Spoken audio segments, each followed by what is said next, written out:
Hello, everyone. I'm Martin von Staden, the head of legal policy and research at the Free Market Foundation, and welcome to another episode of my solo podcast. It's been a while since I've done one of these, as I'm quite busy with some research intensive work nowadays that involves a lot of reading and writing about some technical and abstract policies that government is looking to implement. So I'm not that in touch with what's currently happening on the ground in South Africa as I usually am, but hopefully within the next week or so, I will conclude some of these very research intensive jobs and finally can get back to writing and reading about some of the things that affect ordinary people. But I did take some time to familiarize myself with recent developments in the legal profession specifically. So I wrote an article for City Press, which will be linked in the description below if you want some more detail. So the first concerning development in this regard is the Legal Practice Act. So this legislation was signed into law last year by President Ramaphosa, so it's not anything particularly new. But it's only now that its consequences are becoming evident, or at least to me. So I first realized that there's a problem here when the Limpopo High Court in late May of 2019 refused to allow the Johannesburg and Pretoria Advocate Societies to intervene in a matter involving the disbarment of Sef and Athai. So these societies are constituents of the General Bar Council, which has historically been the representative of the advocates profession and all the advocates who are part of it. It is a private organization, albeit with statutory recognition in the previous Admission of Advocates Act. And that statutory recognition has obviously now been abolished in the Legal Practice Act, which replaced both the General Council of the Bar for Advocates and the Law Societies for Attorneys with the Centralized Legal Practice Council, which exists as a part of the Department of Justice. So the Limpopo Court did not inquire into the constitutionality of this act or this institution, mostly because it was not asked to do so by the parties involved, because this was about specifically Nthai's disbarment. But the court could have inquired into the constitutionality of the act of its own volition. The advocate societies have been active participants in the self-regulation of the legal profession and therefore have been active participants in civil society. And as some of you all know, civil society is just as much a part of the constitutional paradigm as is the trias politica of government, which is parliament, cabinet, and the courts. But in this superficial judgment in Limpopo, the court threw this important part of civil society, being the advocates' societies, aside because some new legislation created a new statutory body. Just to explain, I don't think the judge did nearly enough to reason why these advocate societies did not have standing in that case. He basically just said that officially the Legal Practice Council was now the official regulator of the advocates profession, but it does not follow that simply because a new statutory body has been created, that the standing of the organizations that have been the unofficial regulators, self-regulators of the advocates profession for over 100 years, that their standing just disappears. So I think the judge reasoned very, very superficially there. Now, this is concerning for many reasons, but the most important is how it will undermine the independence of the courts. Judges in South Africa have usually, but not always, come from the advocates profession. As such, they usually become pupils under the mentorship and guidance of already established advocates, more senior advocates, and under the watchful eye of the committees of the Bar Council. So again, this is a private organization that checked advocates, recognized advocates, guided advocates for more than 100 years.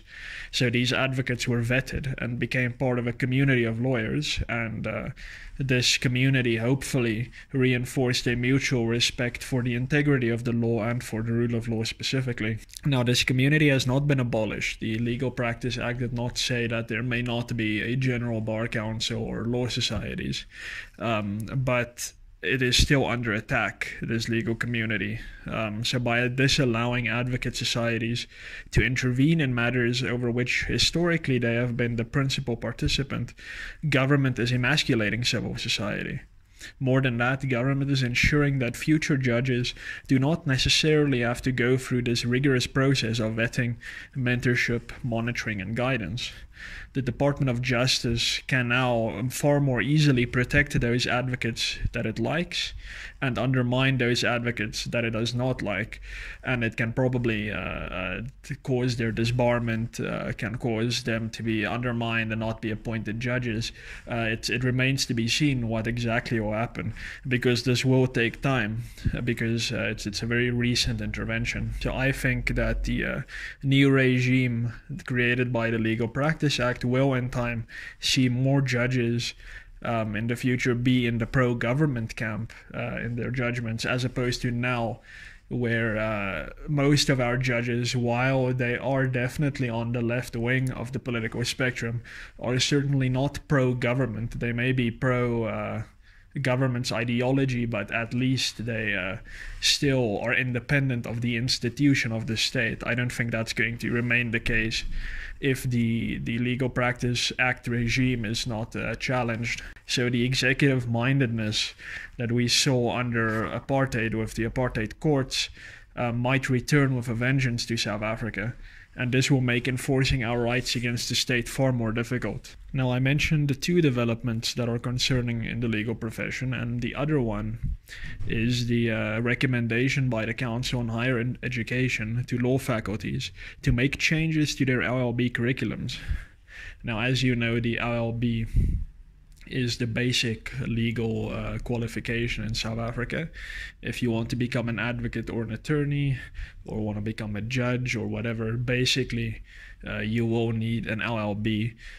There are exceptions, but on the whole, that is going to be the basic requirement.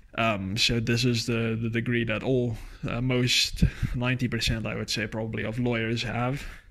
And this teaches them basic legal skills, teaches them the introduction to all the fields of law that are dominant in South Africa.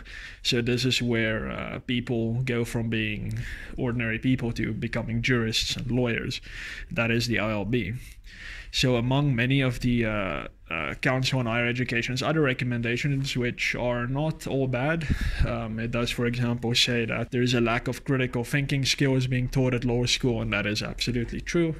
But among some of those recommendations, there is one that is, to me, the most concerning. The Council says that transformative constitutionalism must become a dominant element not only in the content of the modules that law lecturers and professors teach, but must also become part of the mindsets, attitudes, and socialization activities of students at law faculties, well, including the staff there.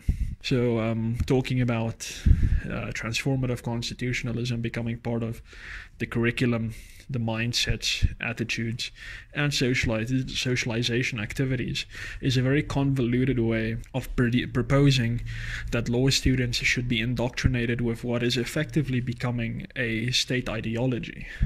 And for lack of a better term, we can call this ideology transformationism, the word which was coined by Professor Kwesmalan. So transformative constitutionalism is how transformationists believe the courts should interpret the Constitution, and usually involves giving more leeway to government to pursue transformationist objectives, like affirmative action, expropriation, nationalization of private medical schemes, more regulation of speech. All of that amounts to giving government more room to operate, whereas ordinary constitutionalism, not transformative constitutionalism, but constitutionalism, would say that government must be strictly limited in all those things, and that some of those things it shouldn't be able to do at all. So transformative constitutionalism is actually kind of an undermining of constitutionalism per se. There's more detail in my article on this, on the content of transformative constitutionalism, and in some of my other writings. But suffice it to say, transformative constitutionalism is a very particular ideological way of looking at the law and the Constitution. And the Council on Higher Education wants all lawyers training at South African law faculties to now share in this ideological viewpoint. Now, this is unacceptable, at least as far as I am concerned, because academic freedom and freedom of opinion and conscience must preclude the Council's recommendations from being accepted. The Constitution itself and the Bill of Rights talks about freedom of opinion, freedom of academic freedom, freedom of expression. There's a cumulative right to freedom of choice. None of this will be respected if the Council on Higher Education gets its way and transformative constitutionalism is elevated to being something that you as a law student or a law professor may not disagree with. So that is very problematic.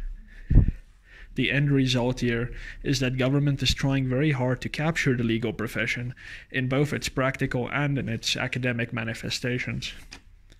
If government controls the judges and legal academics, a very important check and balance on abuse of state power would have been eliminated.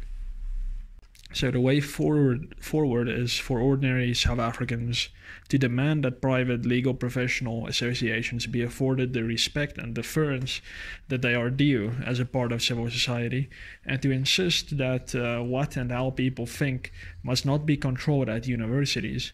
There must be freedom of thought. Liberty will be lost if we acquiesce to the introduction of this indoctrination that the Council on Higher Education is proposing, and if we simply allow private lawyers' associations to just be set aside in favor of a state body. So let's nip this in the bud, my fellow South Africans. So I hope you've enjoyed this podcast. Thank you for listening. Cheers.